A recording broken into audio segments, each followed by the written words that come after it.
Hello friends, તો જો તમે ક્રેડિટ કાર્ડ વાપરતા હોય તો એકથી વધારે ક્રેડિટ કાર્ડ વાપરતા હોય તો બિલ ભરવામાં ઘણી બધી તકલીફ પડી જાય છે.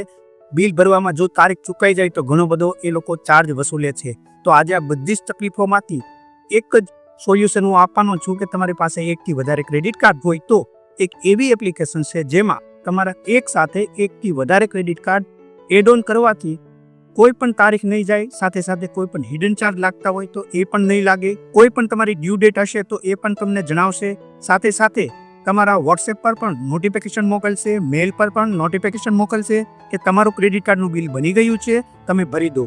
ત્યાં જ તમને દરેક ક્રેડિટ કાર્ડના સ્ટેટમેન્ટ પણ જોવા મળી જાય છે અને ત્યાંથી જ તમે ખૂબ જ આસાનીથી એક ક્લિકની અંદર પેમેન્ટ કરી શકો છો. અને કોઈ પણ ક્રેડિટ કાર્ડ પર તેનું પેમેન્ટ કરવાથી તમને કેશબેક પણ મળે છે, અલગ અલગ વાઉચર પણ મળે છે. આ એક જ એપ્લિકેશન્સમાં તમારા બધા જ ક્રેડિટ કાર્ડ મેનેજ થઈ જાય છે. આ એપ્લિકેશન ખૂબ જ કામની છે. મારી પાસે 7 થી 8 ક્રેડિટ કાર્ડ છે તો બધા ક્રેડિટ કાર્ડને હું આ એપ્લિકેશન દ્વારા મેનેજ કરું છું. 4 થી 5 વર્ષથી આ એપ્લિકેશનનો હું યુઝ કરું છું. આ એપ્લિકેશનનો હું પણ ઉપયોગ કરતો હતો, તેથી તમારા કામને આસાન બનાવવા માટે તમને પણ આજે આ એપ્લિકેશન વિશે જણાવું છું. આ કોઈ સ્પોન્સર વિડીયો નથી, તમારી બસ મદદ કરવા માટે આ વિડીયો બનાવું છું. સાથે સાથે આ એપ્લિકેશન્સમાં લાઇટ બિલ, ગેસ બિલ, વેરા બિલ, સાથે સાથે બીજા ઘણા બધા બિલ પણ ભરી શકો છો. અને જો તમારા ક્રેડિટ કાર્ડથી તમારા બેંક એકાઉન્ટમાં પૈસા ટ્રાન્સફર કરવા હોય તો એ પણ કરી શકો છો. તમારે બીજી કોઈ પણ જગ્યાએ જવાની જરૂર નથી કે બિલ પેમેન્ટ કઈ રીતના કરવું, નવું કાર્ડ એડ ઓન કઈ રીતના કરવું. તો વધારે સમય ખરાબ ના કરતા ચાલો જઈએ મોબાઈલ સ્ક્રીન પર. અહીંયા તમે જોઈ શકો છો આ ક્રેડ એપ્લિકેશન્સનો જે સિમ્બોલ દેખાય છે પ્લે સ્ટોર અને એપલ સ્ટોર બંનેમાં અહીંયા જોવા મળે છે. તેના રેટિંગ પણ ખૂબ સારા છે. અહીંયા જોઈ શકો છો, પહેલાં હું મારો ફેસ આઈડી આપી દઉં છું. ફેસ આઈડી જેવો આપ્યો તો આ રીતનું તમારે ઓપન થઈ જશે. ત્યાં તમને અહીંયા તમે ક્લિક કરશો એટલે તમારા આજ સુધીના બધા જ ક્રેડિટ કાર્ડના બિલ કેટલા ભરવાના બાકી છે તે તમને અહીંયા ઉપર ટોપ પર બતાવી દેશે. ત્યાર પછી અહીંયા જોઈ શકો છો ક્રેડિટ કાર્ડનું લિસ્ટ આ પ્રમાણે અહીંયા આવી જશે કે કેટલા બિલ તમારા બાકી છે, કેટલા દિવસ બાકી છે. અહીંયા જોઈ શકો છો ડ્યુ ટુમોરો, આવતીકાલે આ બિલ ભરવાની મારી છેલ્લી તારીખ છે. અહીંયા આમાં 6 દિવસ બિલ ભરવાના બાકી છે, હજુ 6 દિવસની વાર છે. અહીંયા આ બંને બિલ મેં પેમેન્ટ કરી દીધું છે. અહીંયા ફૂલ પેડ લખેલું આવે તેનો મતલબ છે કે મેં બિલ ભરી દીધા છે. તો આ બંને બિલ ભરી દીધા છે અને આ 3 બિલ ભરવાના બાકી છે અને આટલી અમાઉન્ટ બાકી છે.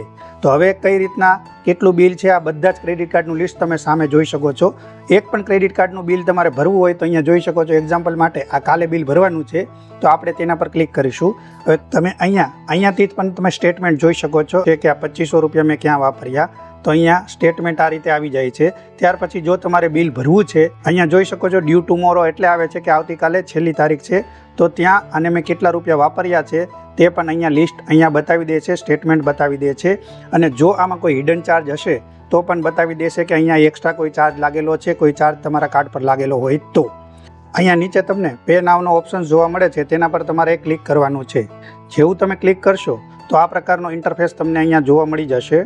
અને ત્યાં તમારે અહીંયા ડાયરેક્ટ બિલની અમાઉન્ટ આવી ગઈ છે. પે મિનિમમ અમાઉન્ટ તમારે પે કરવું હોય તો તે સિલેક્ટ કરી લેવાનું છે. અને અધર અમાઉન્ટ એટલે કે તમારે 2500 પૂરા ન કરવા હોય, 2000 કે તમારે જે કોઈ કરવું હોય અલગથી, તો એ તમારે સિલેક્ટ કરી લેવાનું છે.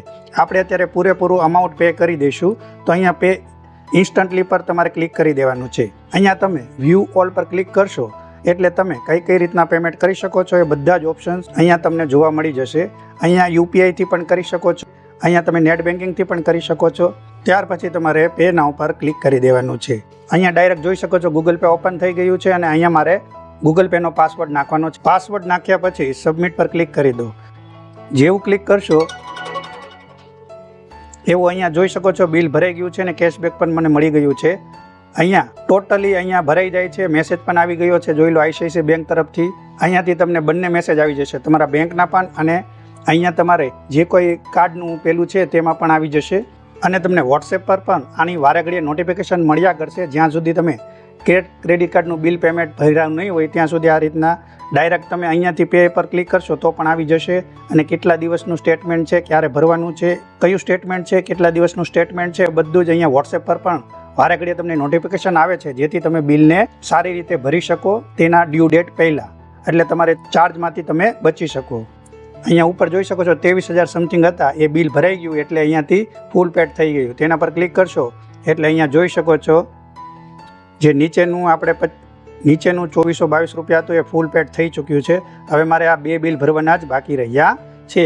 તો આ રીતે તમારી કોઈ પણ ડ્યુ ડેટ પહેલાં તમે તમારું સ્ટેટમેન્ટનું તમારું સ્ટેટમેન્ટ પણ જોઈ શકો છો અને ડાયરેક્ટ અહીંયાથી જ તમે તમારા કોઈ પણ ક્રેડિટ કાર્ડના બિલ ભરી શકો છો અને બીજું બધું પણ ઘણું બધું કરી શકો છો. અહીંયા જોઈ શકો છો પ્લે સ્ટોર પર પણ ઉપલબ્ધ છે. 4.8 રેટિંગ છે અને 4-5 વર્ષથી તો હું આ એપ્લિકેશન્સનો યુઝ કરું છું. ખૂબ જ કામની એપ્લિકેશન્સ છે.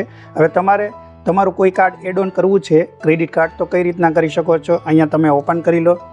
નીચે જશો તો તમને અહીંયા ટ્રાન્ઝેક્શન હિસ્ટ્રી પણ બતાવે છે. જોઈ લો કે આજ સુધી તમે કયું બિલ કેટલું ક્યારે ભર્યું એ બધી ડિટેલ્સ તમને અહીંયા જોવા મળી જાય છે. તો તમે અહીંયાથી પણ એ બધી ડિટેલ્સ જોઈ શકો છો. હવે નવું કાર્ડ એડ કરવું હોય તો સિમ્પલ રીત છે. અહીંયા તમે સેકન્ડ ઓપ્શન્સ કાર્ડનો જોવા મળે છે તેના પર તમારે ક્લિક કરવાનું છે.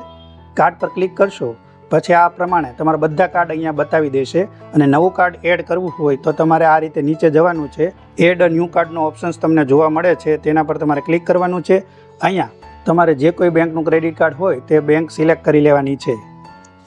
એક્ઝામ્પલ માટે હું તમને બતાવી દઉં. મારી પાસે એક કાર્ડ છે એ મેં એડ ઓન નથી કરેલું. ચાલો એ કરીને બતાવી દઉં. અહીંયા જોઈ લો મારી પાસે એક્સિસનું છે. એક્સિસ પર હું ક્લિક કરીશ. ત્યાર પછી અહીંયા તમારે લાસ્ટ 4 ડિજિટ નાખી દેવાના છે. અહીંયા તમારો મોબાઈલ નંબર રજિસ્ટર જે કાર્ડ સાથે રજિસ્ટર હોય એ જ મોબાઈલ નંબર અને ઈમેલ આઈડી નાખવાની છે. એ વસ્તુનું ખાસ ધ્યાન રાખવાનું છે. એડ કાર્ડ પર કરશો તો ઓટોમેટિક ફેસ થઈ જશે. અહીંયા જોઈ લો આવી ચૂક્યું છે અને ડન પર ક્લિક કરી દેવાનું છે.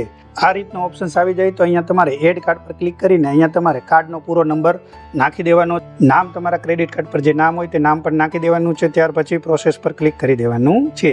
આ પ્રોસેસ એક જ વાર કરવાની છે. પછી વારે ઘડીએ કરવાની કોઈ જરૂર નથી.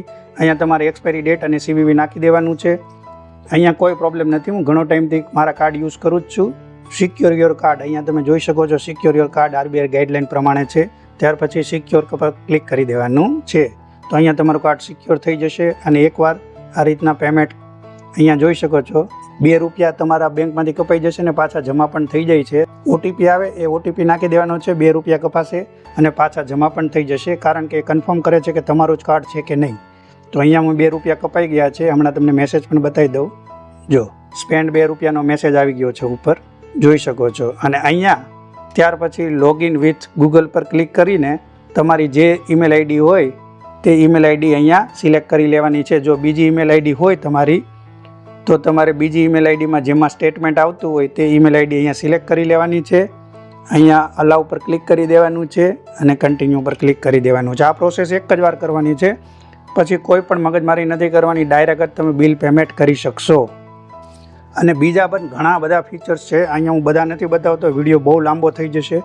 અહીંયા તમે જોઈ શકો છો. મોર પર ક્લિક કરશો તો તમે અહીંયાથી બિલ પેમેન્ટ કરી શકો છો. પે કોન્ટેક્ટ, હાઉસ રેન્ટ બધું જ કરી શકો છો. બેંક ટ્રાન્સફર અહીંયા તમારા ક્રેડિટ કાર્ડમાંથી બેંકમાં ટ્રાન્સફર મારવા હોય તો એ પણ કરી શકો છો. તેનો ચાર્જ લાગે છે. ફ્રીમાં નથી થતું તો એ પણ તમે કરી શકો છો. સ્પેન્ડ મની, સેલ્ફ ટ્રાન્સફર ને બેંક ટ્રાન્સફર. તો અહીંયા તમારે બેંક ટ્રાન્સફર પર ક્લિક કરવાનું છે. ત્યાર પછી કઈ બેંકમાં ટ્રાન્સફર કરવા માંગો છો એ સિલેક્ટ કરવાનું છે. અહીંયા તમે લખી દેશો એક્ઝામ્પલ તરીકે એક્સિસ બેંક. તો અહીંયા તમારે અકાઉન્ટ નંબર નાખી દેવાનો છે. IFSC કોડ નાખી દેવાનો છે. મોબાઈલ નંબર નાખી દેવાનો છે અને અહીંયા નેમ નાખી દેવાનો છે. ત્યાર પછી તમે કયા કાર્ડમાંથી પેમેન્ટ કરવા માંગો છો અને બેંક અકાઉન્ટમાં લેવા માંગો છો એ આવશે. તો તમારા કોઈ પણ ક્રેડિટ કાર્ડમાંથી તમે ડાયરેક્ટ તમારા બેંક અકાઉન્ટમાં પૈસા ટ્રાન્સફર કરી શકો છો. અહીંયા જોઈ શકો છો to self account, bank transfer, check balance, ઘણું બધી વસ્તુ કરી શકો છો. અહીંયા light bill, gas bill, house rent bill, recharge, mobile recharge, motor insurance, travel ઘણું બધું કરી શકો છો. તમારી રીતે તમે જોઈ લેજો. આ એપ્લિકેશન્સને વાપરવા વખતે કઈ કઈ વસ્તુનું ધ્યાન રાખવાનું છે તો તમે જ્યારે તમારી એપ્લિકેશન્સમાં તમારું રજિસ્ટર કરો, તમારું અકાઉન્ટ બનાવો ત્યારે તમારે મોબાઈલ નંબર અને ઈમેલ આઈડી જે તમારા ક્રેડિટ કાર્ડ સાથે લિંક હશે તે જ તમારે આપવાનું છે. જેથી આ એપ્લિકેશન્સ ત્યાંથી તમારા સ્ટેટમેન્ટ અને તમારા ક્રેડિટ કાર્ડની લગતી વિગતો ત્યાંથી લઈ શકે અને તમને નોટિફિકેશન મોકલી શકે કે તમારું ક્રેડિટ કાર્ડનું બિલ કેટલું છે અને બીજી બધી વિગતો ત્યાંથી મેળવી શકે. તેથી તમારો મોબાઈલ નંબર રજિસ્ટર હશે એ મોબાઈલ નંબર અને ઈમેલ આઈડી એ જ આપવાની રહેશે. અને જો તમારા ઘરમાં બીજાના પણ કોઈ ક્રેડિટ કાર્ડ હશે તો તેના પણ તમે બિલ અહીંયાથી ભરી શકો છો. તે પણ આસાનીથી ભરી શકો છો. તેમાં કોઈ પ્રોબ્લેમ નથી. જો આ વિડીયોમાં તમને કંઈ પણ ના સમજમાં આવ્યું હોય તો તમે નીચે કમેન્ટ કરી શકો છો. હું તમારા કમેન્ટનો રિપ્લે અવશ્ય આપીશ. તમને આ વિડીયોથી થોડી પણ મદદ મળી હોય તો આ વિડીયોને લાઇક, શેર એન્ડ સબસ્ક્રાઇબ કરી બેલ આઇકોન પર ક્લિક કરીને ઓલ પર ક્લિક કરો. તેથી આવા નવા વિડીયોની નોટિફિકેશન સૌથી પહેલા તમને મળી શકે. તમને તમારા કિંમતી ટાઈમમાંથી ટાઈમ કાઢીને વિડીયો અહીંયા સુધી જોયો તે બદલ ખૂબ ખૂબ આભાર. ફરી મળીશું આવા જ કોઈ બીજા વિડીયો સાથે.